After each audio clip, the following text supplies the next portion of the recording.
The thing is, I like the idea. It's, for every time I say my ex, I like people think it's the same girl, and it's just she fucked me up that much. like, it's not from multiple different relationships. Karl just had One. the single worst relationship to ever exist. The single worst breakup. Oh, okay, yeah. There it is. But, like, obviously you've dated more than one person before I have, and yes, stuff, but yeah. only one said that, and it's like, oh, you bitch. It's like, oh man, we should have gone to a gym more. It's like, I was going to. Oh, no, fuck you. That got me. Karl, I only said it to try and make you feel better. Spite, the ultimate motivator. Gets everyone. Oh god, it does, to be fair.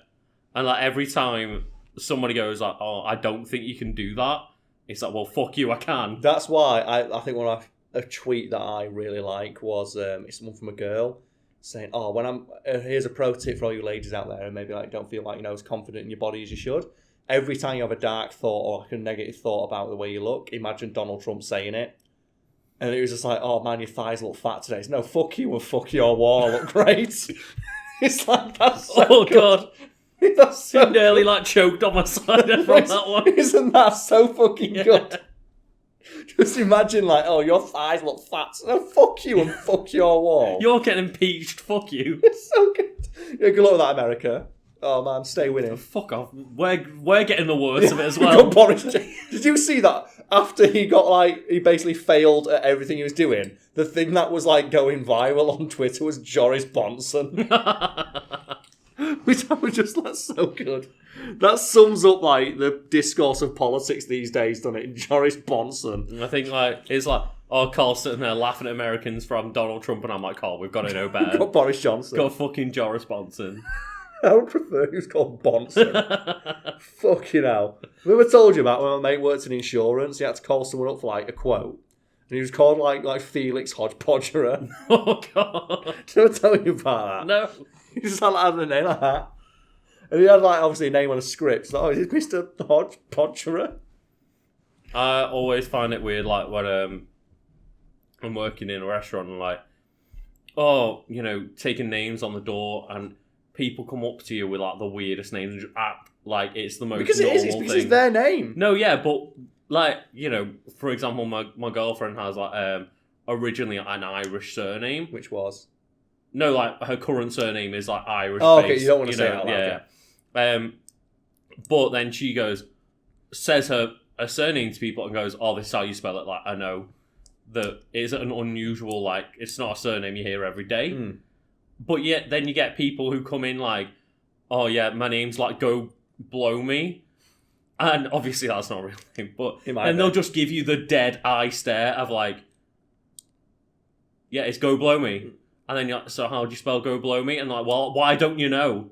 And it's like, oh, okay, thanks, yeah. It's like, I don't know how to spell every name in every language. So I thought when you said that you're going to bring up that episode of Family Fortunes where there was a family called the Dicks. And he kept saying, let's see how the Dicks did. It's like, oh, the Dicks are pulling ahead. I saw something on Twitter yesterday and it was just, I'm really sad that my parents didn't call me this. And it was just in the credits for something, and his name was Dick Warlock. And it's like, that's the fucking name right there. Oh man, it's like that one of the guy who does all the Law and Orders, Dick Wolf. Oh yeah. And it's like the expanding brain meme. If it says like penis pupper or something like that, and then at the bottom, Dick Wolf. Dick Wolf, the ultimate evolution of the penis pupper. I want to see that in Pokemon. The penis pupper evolved into Dick Wolf. That's what it is, yeah. It's a wiener dog, penis pupper, Dick Wolf. That's it, yeah. Oh god. Wiener dog, penis pupper, Dick Wolf. I've just got an image of what was like the werewolf Pokemon? Like, is it Lycanroc? Something like that, yeah. With like the giant dong on the end. Just. Oh man, do you remember when we played Soul Calibur 4 at the Gaming Society that one time? And just every single created character. Okay, yeah. Well, set the scene here. We used to, me and you were part of a gaming site at university. We play like, bring in a video game. We'll play it with like a group of like 30 people. And then we'll hang out and go to the pub afterwards. And one time I brought in my copy of Soul Calibur 4. And as you can imagine this being my copy, every character had a custom variation where I just put a giant furry penis on their outfit. And we happened to have in that like gaming society group, there was a guy who was a furry. Oh, yeah, there was, yeah. And when he saw that, do you remember him like completely breaking down because there's a huge furry penis on it? He's like, you can't have that on screen, you can't have that. That's he was so annoyed because I played Voldo. Oh, and I did where Voldo goes to a full crab with a giant furry dong pointed towards the heavens. And just thrusted to the sky. And just thrusted towards him at high speed, and he just like lost it and left the room. So, oh man, I felt bad, but at the same time, like, how do you stop? I mean... It's the Voldo rolling into a ball. Rolling into a ball with a full erection. I would love it if you could just put like one on every limb. You can. And just like make Voldo just a ball of giant fairy dicks. Have you not seen in Soul Calibur 5 some of the custom variations? Oh yeah, I have, yeah. Like the one who's made like Voldo where they put enough like square bottles on him. So when he goes into his like backwards pose, he turns into a recliner seat with a cat. So what the fuck? Oh, imagine sitting there and figuring that out. It's so good. The one that got me is like the one I always played. I still contend to think it nearly made me lose my shit. Is I played that game online for the first time, and I came across a guy who was playing Siegfried. He was like a big, huge, buff nightman. Oh yeah, and he customized it to be completely stark bollock naked, except for a pair of underwear and a Pope hat. Yeah, and just something about the image and just him, just the addition of the Pope hat. Yeah. Mate. And he absolutely stonked me and then just teabagged constantly while I was like dying. And he just sent me a message afterwards saying, get wrecked. I went, I was howling. Like another guy who made a character, it's called Barry Scott. And he had like the Barry Scott advert playing over the mic at max volume. Hi, I'm Barry Scott. Oh, that's the trolling you can do in video games. Sometimes. I mean, I'll just say, what a marketing campaign that Barry Scott had. Because everybody goes, what a stupid advert. Is some guy shouting, I'm Barry Scott, bang, and the dirt is gone. But it's like every single fucking person in England remembers that now. It is. But do you know that's like a rule? Like loudness in adverts. And there's a great story, I think it was the head of the FCC, I think that's something Wheeler at the time it was, where he said the reason the FCC cracked down in America on loud adverts during like commercial breaks is because he was having dinner with his family one time and his own kids started complaining about it. And he got so annoyed that his family would annoy him during dinner that he went to work and went, fucking fix this. Because not only am I getting it every day at work in my email inbox and via the phone, people coming in letters. When I go home, my wife and kids are bitching about it as well. Fix it. Yeah. And that to me is like, yeah, you know what? Motivated by spite. And yeah, I always find it so horrible when you're like on YouTube, for example. Yes. And you're like, oh, I've got to turn this up because this person has like the audio set really like lowly, and then they'll put like that really annoying 5-second ad right in the middle of a sentence of the like 10-minute video, and it's like, oh, and in this part of hi, we're here today promoting this product, and you're like, for fuck's sake. It's like, dude, what are you doing? And I hope I've properly demonstrated that with how loudly I just shouted out of nowhere. Yeah, especially considering we've probably got a cleaner going by outside going, what the fuck are they still doing at work? So IT, they already left. You can't sit on a yogurt, don't worry. What are they doing? Just like nicking yogurt. Randomly sitting in a room having a drink thinking they're working. We are working. We are. We're earning money working right hard. now. We're creating content and value for the viewer. And I hope that people have enjoyed listening to this one. I've been like quietly giggling for the past 20 minutes at fuck you and fuck your wall. That has greatly amused me. Oh dear. Fuck you and fuck your wall. Just every time I look down I see Bugs Bunny and Michael Jordan staring at me. What are you on about? Why are you hating them? I'm like, do you want to explain that to people then? Because that's going to confuse them. No, Bugs Bunny and Michael Jordan are just on the floor staring at me. Yeah, on the Space Jam VHS case. So, which I own. Karl, instead of having coasters, I don't know if we brought this up before. I do, yes. We are sitting in here, and even at home, Karl has coasters that he just uses instead. He has like books and CD cases. So here, what do we have on your coaster, Karl? Mine is Kenneth von Gunden. That's the author of the book, and it's Canine Corpse. Do you know what? Let's try and recreate the magic that was Z-Rex. I was literally thinking, because I couldn't see half the book, I thought it was something to do with Z-Rex. It's not. Do you know they say never judge a book by its cover? I think that's exactly what you've done today. Yeah, so Lucas, describe the cover of the book to the people at home. I'm not going to lie, I thought you were just going to point it out the microphone hoping people could see it. So it's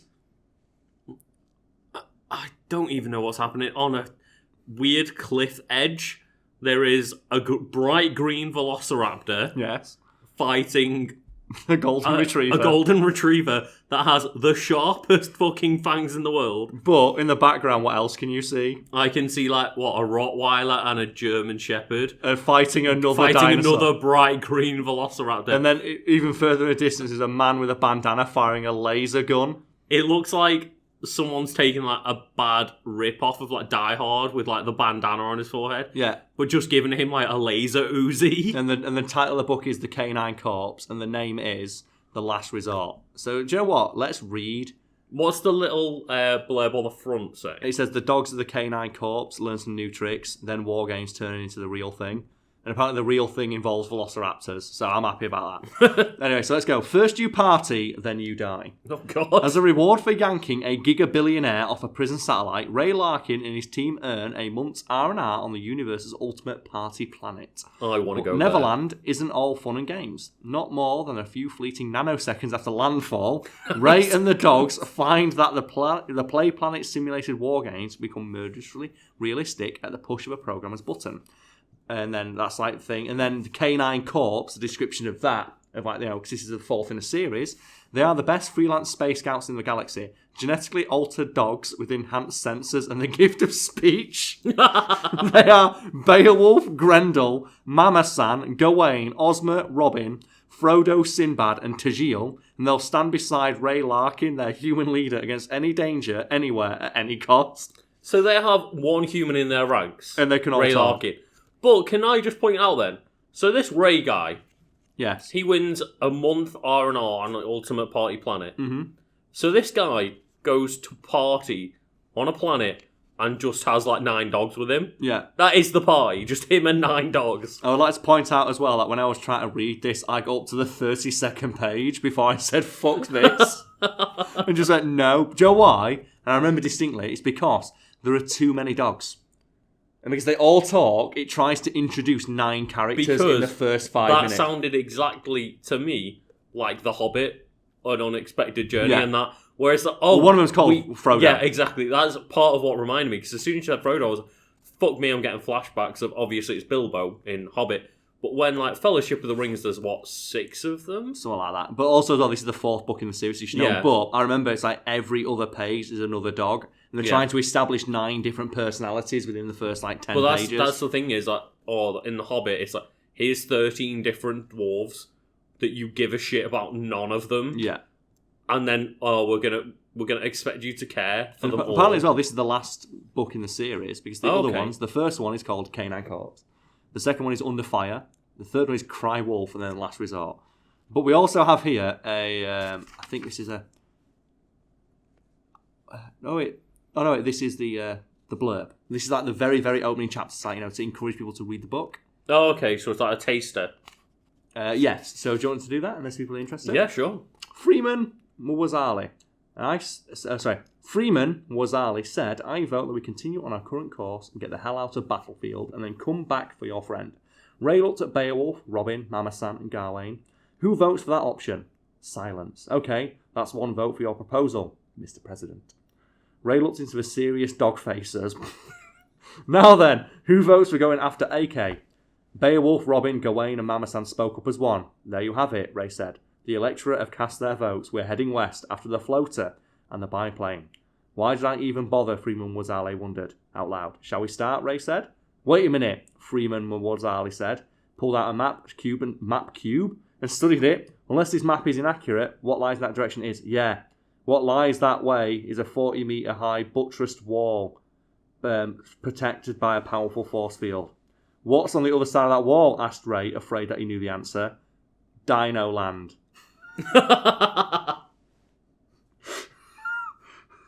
Just Dino Land.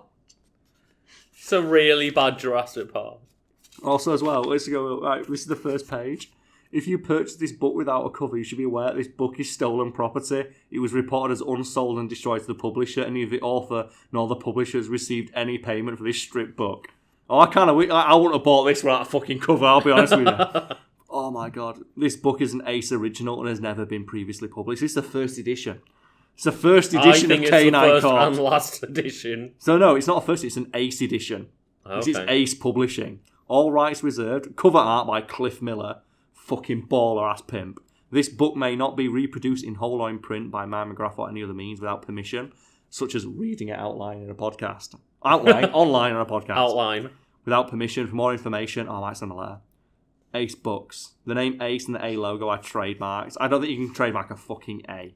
Do you know what we're going to do right now? We're going to read like the very last like paragraph. After making certain that their stuffy bot Hastings had refreshed everyone's drink, Ray suggested a toast. Once they were all ready, he raised a glass and said, "To the Alliance." "To the Alliance," the humans responded, while the dogs raised a howl in agreement. I thought they could talk. They can, but they howled in agreement. They sometimes howl, sometimes they talk. Oh, Also, okay, of course. This book cost me £4. I read 30 pages, and you know what? It's still fucking worth the cost of entry. Can you not? How do you even? Oh, I don't even know. You've done top Z-Rex. Z-Rex. It definitely doesn't top because Z-Rex. that was that was a journey. I mean, speaking of journeys, to get back to my point, Yes. my coaster is Space Jam. The VHS tape of Space Jam. Yeah, don't you have a VHS? Where's your VHS copy of Space Jam? Do you not have one? No, I don't. Why not? I mean, to be fair, it's a pretty cool case because it's bright green. My favourite bit as well is you can tell it's already been watched. It's not been rewound. So the last time I had it on thing. So let's read the back of the Space Jam case. Let's go for that. Because not a lot of people remember, Space Jam was a thing. So, but this is like the original. Who doesn't remember the Space Jam was a thing? This was like the original VHS release. Yeah. Like, this is when it came out. This is an Ace edition of the Space Jam case. So people might want to be curious. Like, I don't remember how it was advertised. Bugs Bunny, the world's best loved cartoon character, and Michael Jordan, the world's best known sports star. I hear it doesn't say best loved. Best known. No one loves Michael Jordan because Michael Jordan is a well known asshole. People love him now, though. No, they don't. He is a huge asshole. But he has a very popular clothing brand and stuff. Yeah. With Jordan Airs and all that nonsense. Michael Jordan, the man, is not popular. He is an asshole. I would beg to differ with that. Well, have you not heard that famous story about him where he's like... Oh, no, I have, but I think a lot of people have forgotten about the shit old stories of him. Oh, they did. And people have just remembered him as, it's Michael Jordan, that sports guy that was in Space Jam. That's my non-American reference to Michael Jordan now. All right, fair enough. Well, this isn't all that interesting, but I will do a quick pop quiz.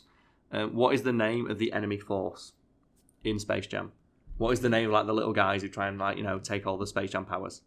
Now I've seen Space Jam quite a lot, and I still can't remember. It's the Nerdlooks.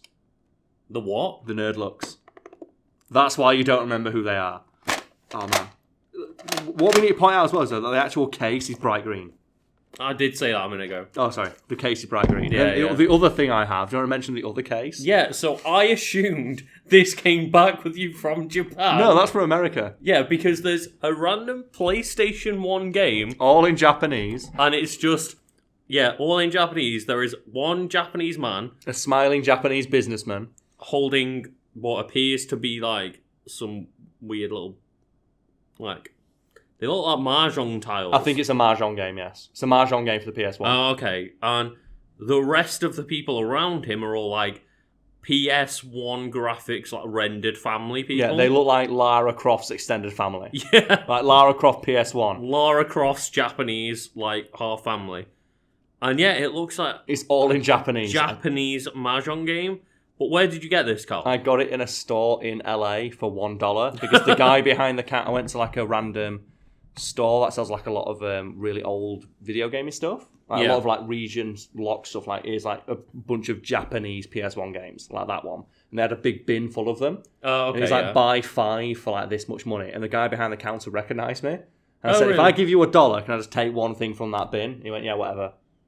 So I just took that game because it was the stupidest one. Because it has smiling Japanese. Because I thought I would get the exact reaction that I got off you of, what the fuck is this? So I walk in and went, what the fuck is this? Exactly. And where in Japan did you get this? No, I got it in you America. went, I got it in America. I was like, so you've just come back from Japan and you have something Japanese on your coffee table, but it's not from Japan. No, I actually didn't bring anything back from Japan. Really? Except for memories. Pussy.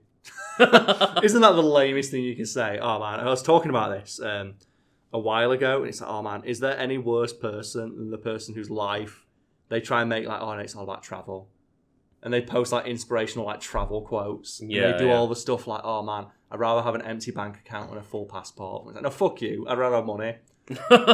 I'd rather have a full bank account and a full passport. Like, you can have both. You can have both. But it's that thing of, oh man, it's like, oh, do you have any idea how much of a douchebag you sound saying this sort of thing? Also, I have an empty passport because I've never gotten a stamp.